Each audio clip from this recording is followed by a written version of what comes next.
Patuloy ang pagsisikap ng Bureau of Immigration upang mapabuti ang serbisyo nito sa mga mamamayan. Kaugnay nito, nagsagawa ng caravan ang ahensya sa Batangas City at hinigpitan pa ang pagbabantay sa mga entry at exit points sa naturang lungsod. Nagbabalik si Ara Perez. Biyaheng timog ang Bureau of Immigration para sa caravan nito na may layong magbigay serbisyo sa labas ng Maynila. Sa pangunguna ni Commissioner Sigfred Mison, naging testamento ang Batangas City sa mas pinabuting serbisyo at integridad ng Bureau of Immigration.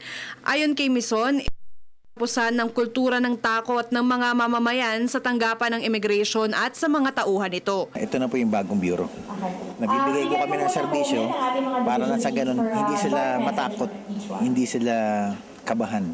Dahil ngayon po ang programa namin, gusto namin ang mga dayuhan lumapit po sa amin, tutulungan po namin kayo, kaysa naman po na kami ay pupunta sa inyo, malaman namin illegal kayo, magkakaroon po kayo ng konting problema.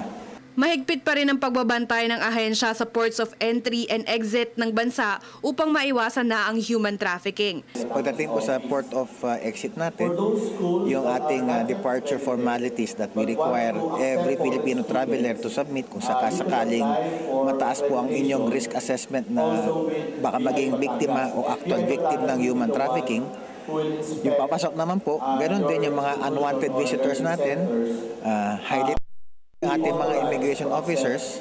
At the same time, meron tayong mga equipment na somehow pa konti-konti dumadami na para na sa ganun, pagdating pa lang sa airport counter, alam na natin kung sino yung good guy, sino yung bad guy.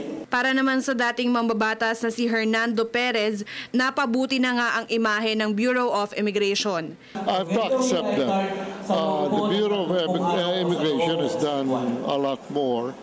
Well, they increased the number of personnel, they increased the facilities, and this present caravan increases the awareness of the people of the presence of the Bureau of Immigration in the provinces, which is very important for a provinciano like me. Nakatakdang magdiwang ng ika-75 anibersaryo ang ahensya sa darating na ika-4 ng Setyembre. Para sa Telebisyon ng Bayan, Ara Perez.